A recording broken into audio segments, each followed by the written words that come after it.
recording. Okay. And we're live. We're on air. Mark, I'm here. I think. Yeah, you do look familiar. In different form to last week. Indeed, yes, in slightly less lifelike form than last week. Indeed. But, you know, obviously the technology is improving and there are certain human qualities that... It's incredible to think that I'm sitting here whereas in fact I am still in mind and body in the US. Right, look at you. And severely jet lagged. Right. It's good to be back in. I'm sure it won't Lancaster be... You don't need to apologise for the upcoming performance. But that will do. Excellent. Caveated neatly. So, how are things, Mark? Yes, fine, welcome back. Thank you very much. Welcome back to the Impact Narrative. Yes. Good to be back here in the Episode flesh. 13. You're the one keeping count of this, aren't you? No, I'm the one miscounting it, because I got it wrong last week. Okay. We had some good feedback from people. Some messages from Saudi Arabia. So you mean one message? Yeah. Yeah, very, very good of him to get in touch and say that he enjoys the show. Right, well, hi. And my mum as well. Really? A fan. Yeah, the listener base is ever expanding. It's to reach members of your family. On 2 continents. It's wonderful. Yeah. But anyway, Mark, how are things? It's the start of the summer term here. You're suitably busy. Yeah. Just come hot foot from a foot heating session. Excellent. On what was this morning? This was a revision lecture on UK politics. So I, as usual, gave veiled hints of the contents of the paper. Would you like to give a veiled hint or an unveiled hint? Well, I'm prepared to reveal here, actually, exclusively. Excellent. Question 1. Well, I should have used my oldest joke on this, but I am prepared to reveal that the exam paper will be rectangular in shape, or oblong. In fact, I recall doing a revision lecture with you for Poly 100 a few years ago. And I probably said exactly the same thing. I think you did, but we showed the exam paper, if you remember. I think we did, yes. A redacted exam paper. Yes, how we laughed. How our audience rejoiced. Indeed. Oh, they liked seeing the paper. They recognised it, obviously. Exactly, yeah. Well, I think, as always, we try to offer the appropriate guidance. I think so. Well, I too have been lecturing this morning. It's nice to be back, and the sabbatical is done. Yes. I'm back to the day job. Jet lagged or not.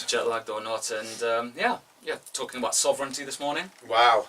Interesting stuff, interesting times, and nice references to Mr. Trump, Mr. Farage, Brexit, all those fun things. All our favourite characters and themes. Indeed. So, where do we begin this week, Simon? With Arsene Wenger? Well, I was taking a bet with myself that would be the first thing that you would want to talk about. But I think other things that we've got to talk about are, in no particular order, North Korea, Toronto. Oh, yes. Fish. Oh, yes. And a crisis that started to brew while I was in the US that you might be able to place in a bit more context, that some people are calling for the heads of Mrs. May and... Amber Rudd. Is that right? Mrs. Rudd? Ms. Rudd? Yeah, Ms, I suppose, I would think. Rudd. Indeed.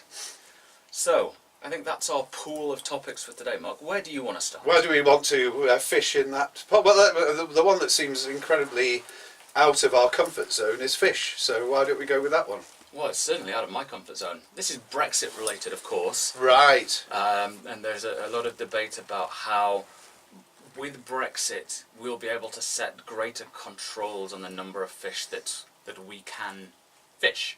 This is quite an old story. Is there a new development that I've missed? Possibly. It was in the news today. Ah, right. Okay, I've missed it. Good. Well, you can brief me. I certainly can't, because I'm out of my depth. Right, like the fish. Not being a fisher. Well, I mean, if we're going to talk about this at all, clearly the thing about this is that it's a kind of a bargaining chip. Bargaining chip with the fish, therefore making... Hint of salt fish and or vinegar, yeah. Exactly, tartar sauce.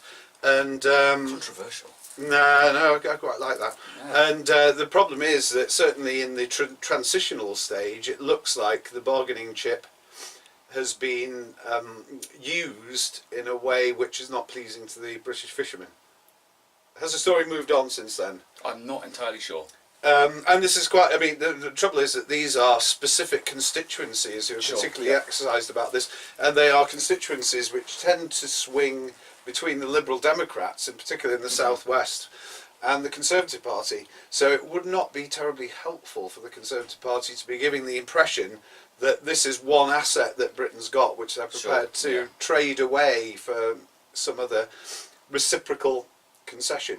That's where I left the story with. Yeah, that's certainly important, I think, and certainly where we're at. On the tartar sauce front, I think it's very controversial. I'm a big fan of the fish and chips, and whenever I get it, Swanner always gets the tartar sauce, steals it, and I love these domestic details. It adds a touch of humanity to our conversations. Let's take it away. Get it off my plate.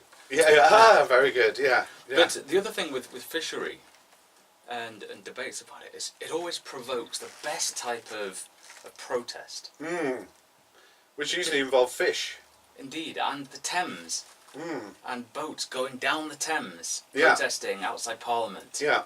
Which always amuses me. Well, yeah, the trouble is quite a lot of fish get harmed in these protests, I think.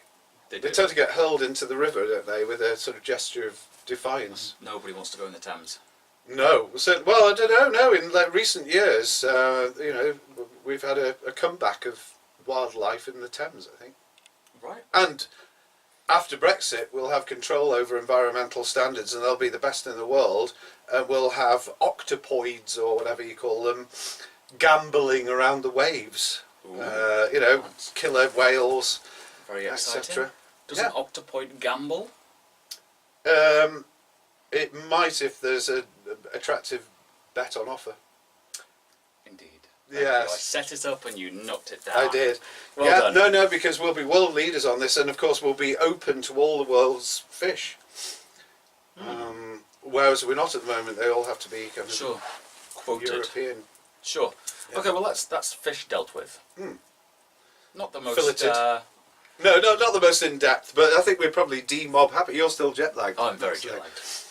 Yeah. But I thought it was a good way to start, particularly with the scope for puns. Yeah, well, no, they were richly Skewered harvested. and, Yes, we threw our nets into the pun-infested waters. And we And battered came up that with a- fish around. Indeed, in fact, we probably exceeded our quota. There'll be some Eurocrat coming around with a pun quota machine Perhaps. to slap us on the wrists. Moving on. So, where to next, Mark? North Korea could be a counterpoint to the. I think so. So, North Korea is an interesting one at present. There's been a lot going on. And it seems to have changed again as of this morning. Right. Well, again, you see, I've So- been giving lectures. Yeah, You so have obviously I. were looking at the computer screen while you were. Whilst I was lecturing, I was to figure out what was coming next on the slides and Schoolboy mistake. make technology work. But going back a little bit then, there's the suggestion that that there is an agreement or an implicit agreement that there will be talks aimed at stopping the nuclear program, North Korea's nuclear program, denuclearization, reducing tensions on the Korean Peninsula. Yeah. And this comes out of some interesting little bits of diplomacy, some secret visits to North Korea. CIA, Indeed. etc. And Paving the way. it's interesting because I think that shows that the North Koreans are particularly keen to avoid any direct military action, to avoid confrontation. They're clearly worried about Mr. Trump and the type of pressure he might put on allies and on the North Koreans themselves. And so it shows that they are keen to have dialogue, which goes back to what we've been saying previously. There's a pragmatism at play. Yeah. But, and this is where I think we're seeing some real serious diplomatic miscalculations Right. from Mr. Trump, unsurprisingly. So, in a show, It's about time he kind of put a foot out of place, I suppose, because everything so far has been choreographed to perfection. Indeed, we practiced that to perfection. Wow. If So- we'd have practiced it, it wouldn't have worked. Anyway, go on. So he put out a tweet. He tweeted, Really?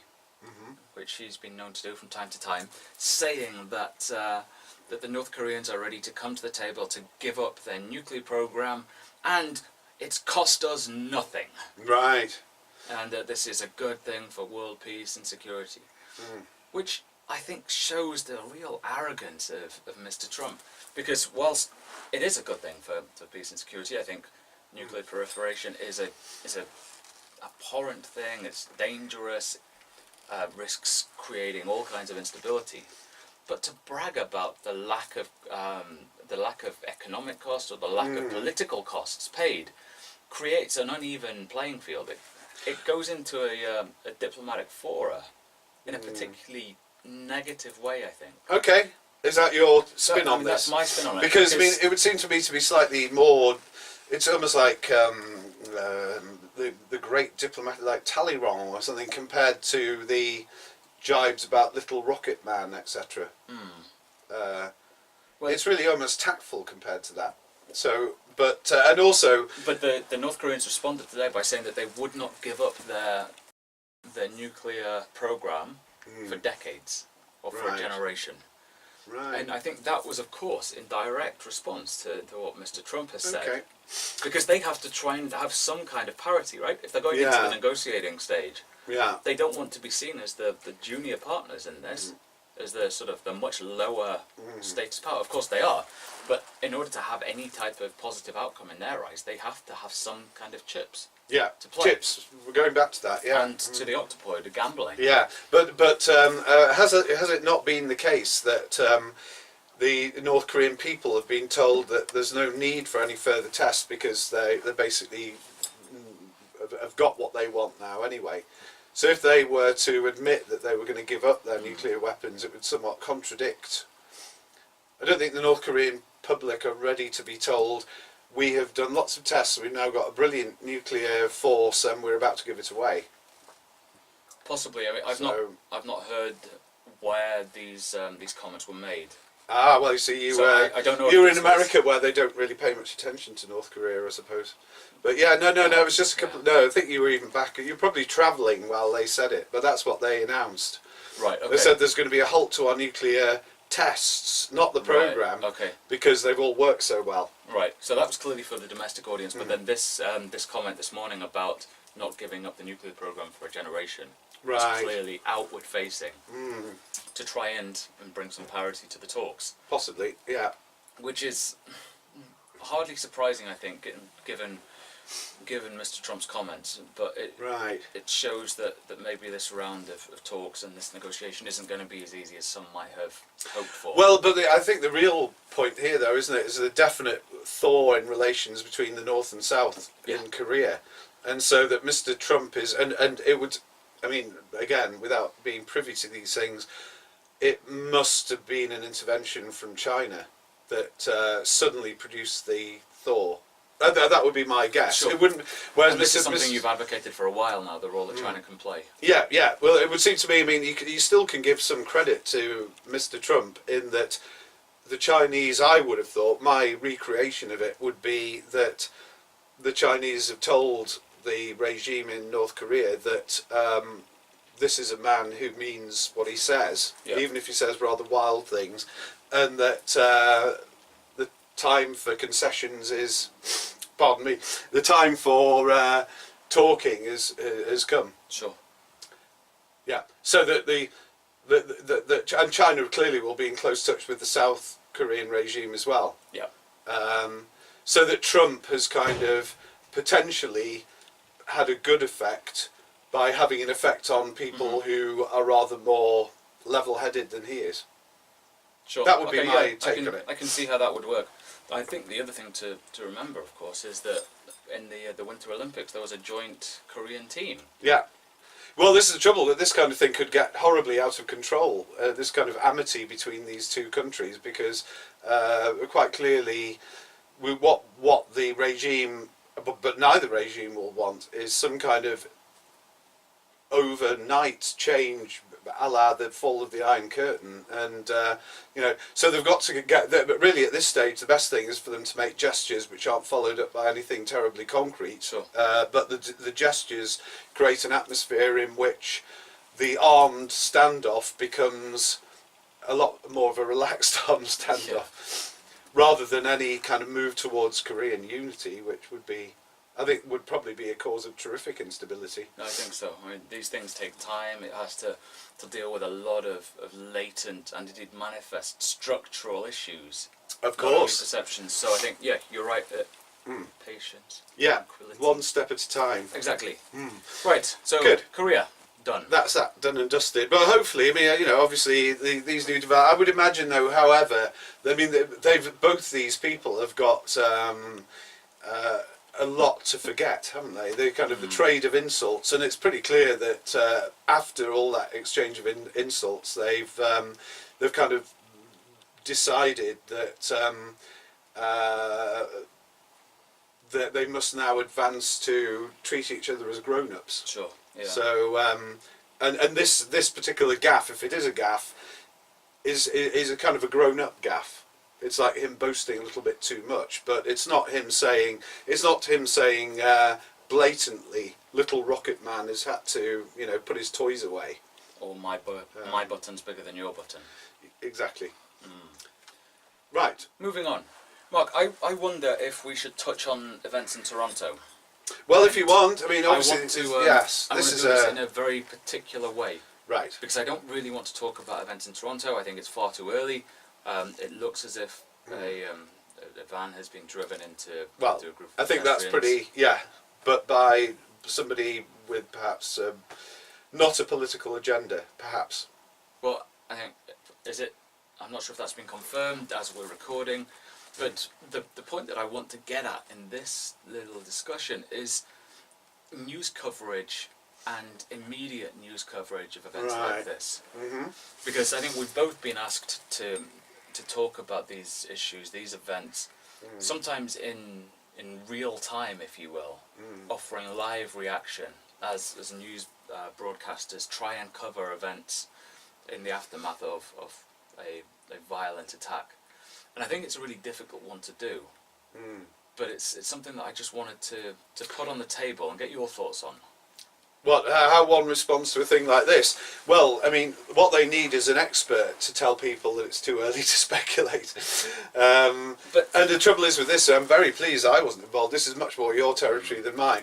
But, you know, you could imagine if one was unguarded, saying this is opening a new flank of the the global terror campaign, and speculating about, you know, perhaps choice of softer targets.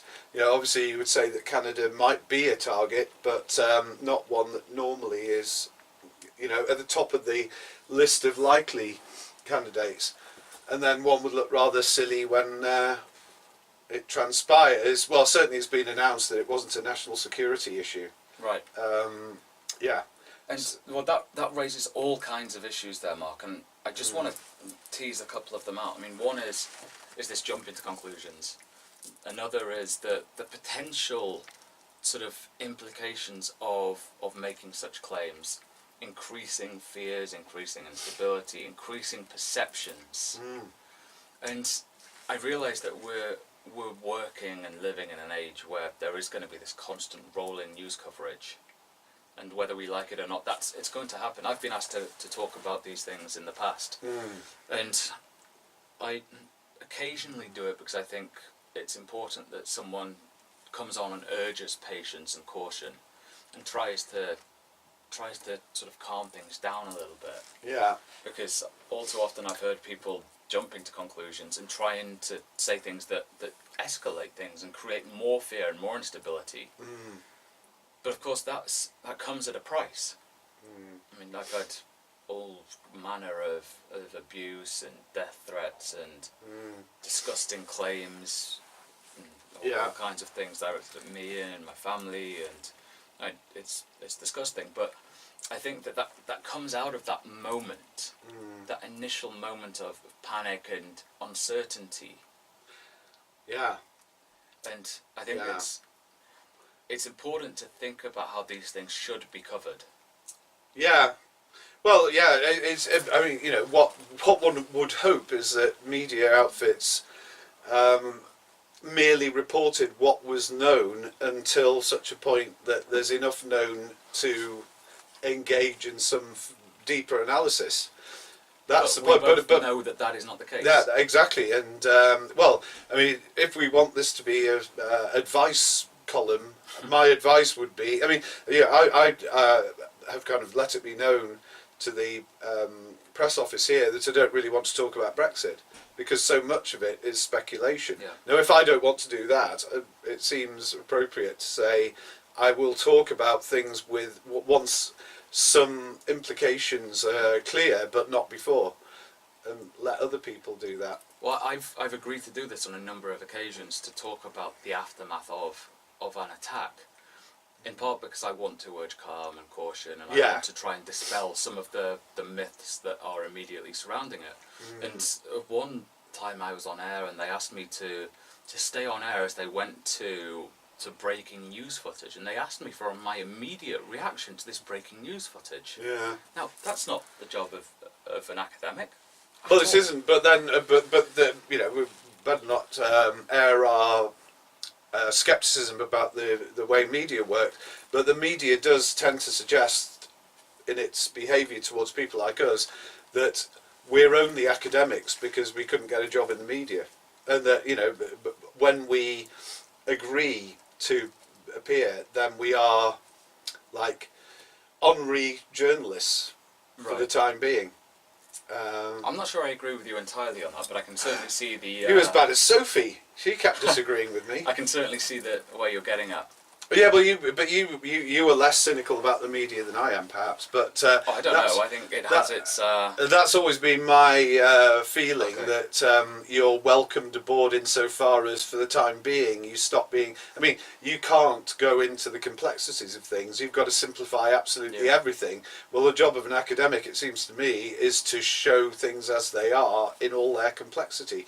And we have people, even in this department, who specialise in complexity, and that kind of person would be the worst person to appear on the kind of programme that you're, because our job is to stop being academics, or to dumb down academics. It's disseminating research in a different way. Now, what? In a more digestible way, perhaps? Well, yeah, but I think the moment you start disseminating your research within the context of a news story, then they would say that's all we have time for, and whatever, But certainly in my experience, it might be that I've just tried to adopt what I think they want from me. Okay. But I've certainly not used a great deal of my research in any television thing. I think that I've speculated, just like any person who's read a decent-ish newspaper would do.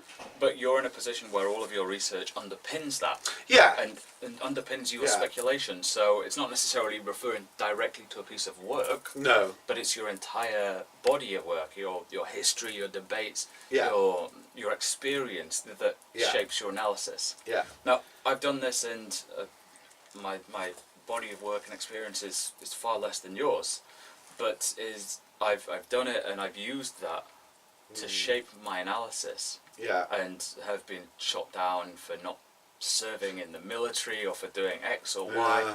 So I think there is also a bit of a bias against academics, but well, certainly, but the difference is, though, that you are in a field where, first of all, abuse is kind of part and parcel of the field that you're in, but also... Fortunate that my skin is thick. It would seem to me, yes, but because obviously violence or threats of violence or whatever are so...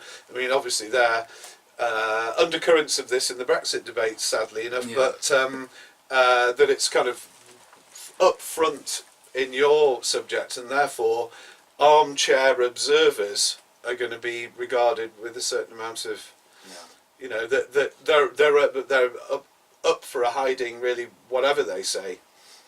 The hawkish ones are obviously talking a good fight and not actually putting up with the consequences of their hawkishness, and the peaceful ones are ones who, because they're disengaged, their desire to cool passions on both sides could be seen to be just a failure to understand what's at the root of the problem. Yeah, I've certainly seen that way. And I want to share with you a clip from CNN while I was in the US. Okay. I was watching CNN. Are you going to put it on your computer? I'm not. All right. You're going to paint it. You're going to paint a word picture. I am. And I was watching it while I was having a cup of tea in the morning, and it's increasingly difficult to get a good cup of tea in the States, I found. Okay. I don't know why. Hotels were not equipped with kettles. Right. at least the ones that I stayed in. And as I was drinking a cup of tea, there was a host who was interviewing a senator.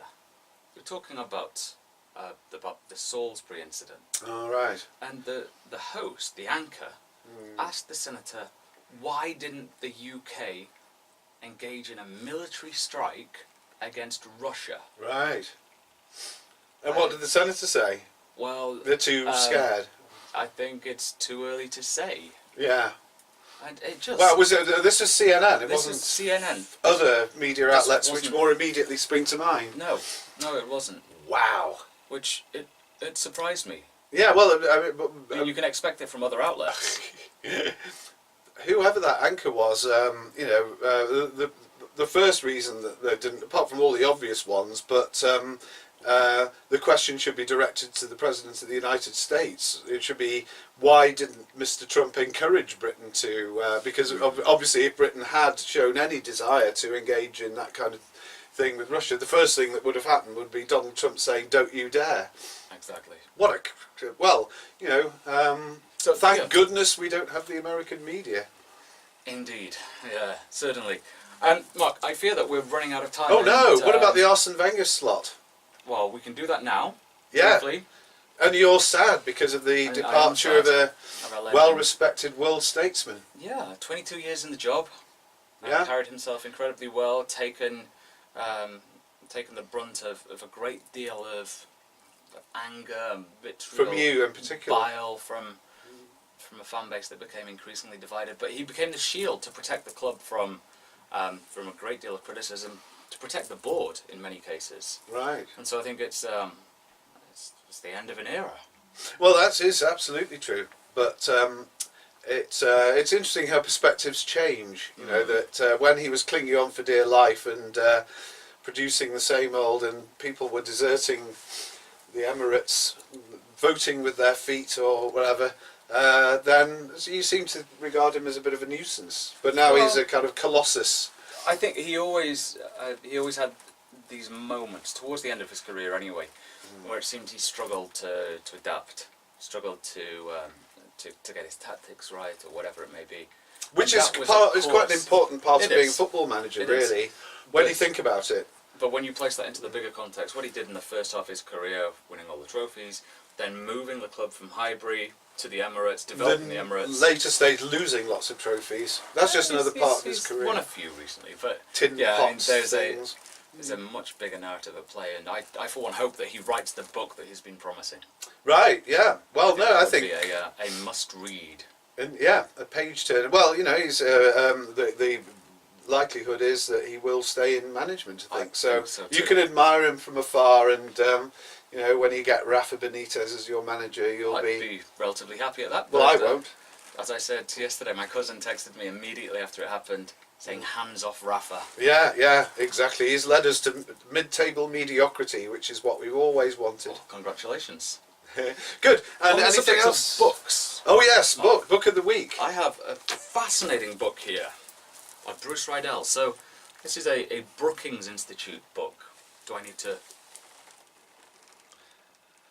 Yeah. A really interesting book, a weighty tome, despite it being rather small, weighty. Yes, indeed. Well, no, yes, it's a quality publication. Called Kings and Presidents, Saudi Arabia and the United States since FDR.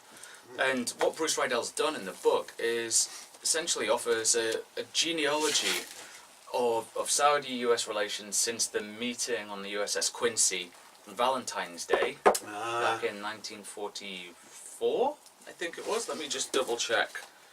1945 it was. Apologies. And from there he just dissects the ebbs and flows of the US-Saudi relationship in all of its glory, warts and all. And it's a fascinating account. Yeah. So well worth a read for anyone interested in the Middle East or in, indeed, US foreign policy, Saudi US relations. Very interesting. And I've got a question for you, Mark. Okay. Do you know the name of the very first presidential aircraft? Oh yes, we were talking about this before, weren't you? And yes. You said. And I said Air Force Zero, or How about Forcey McForceface? Oh, that's a good one actually.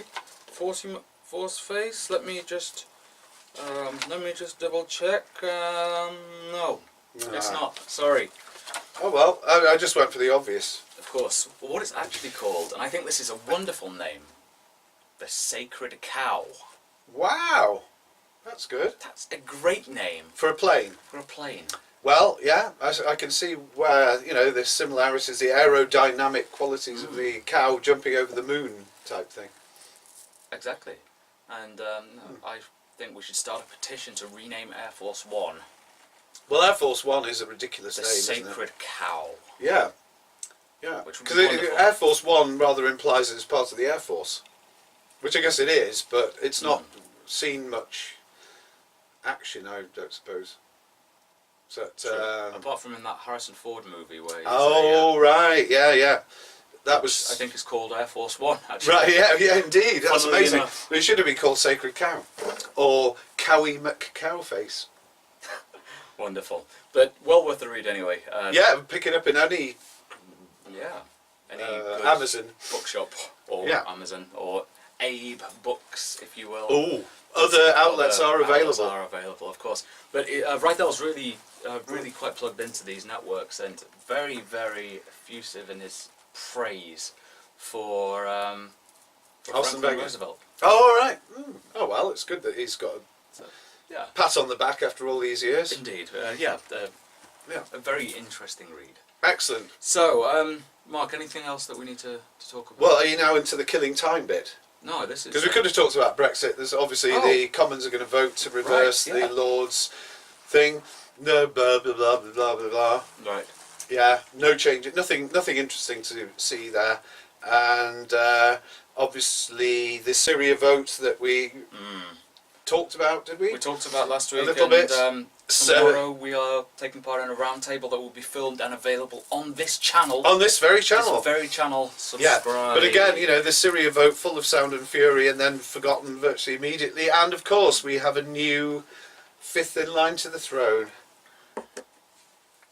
And, you know, I think a nation rejoiced, really. Indeed. If you remember, Mark, on our previous incarnation, we had a section called Non-News. Yes, that was, yes. But there were people outside the hospital to convey the non-news. Oh, right. And, yeah, it was all very well organised. There were different bits where different types of royal enthusiasts could stand, apparently. Different types of... Well, you know, dignitary ones and common pleb ones. And Excellent. whatever. So I'm told. In breaking news, woman has baby. Yeah. It's I think it's put a whistle in our mouths. Well, or you were whatever. certainly skipping down the sky. Yeah. Oh no, I felt, you know, a certain lightness of step. Indeed. But you know, is the production line going to end? Because that's three. That's an air spare and a spare. Well, what's interesting is that that this latest does not supersede... It's going to be called Cowie McCowface. Or That's the Arthur. hot money. They are. Arthur is, MacArthur face. Yeah, Yeah, I was saying earlier to Roz that Donald isn't on the agenda, or probably not. Nigel. Or It's about Jeremy. time. Jeremy.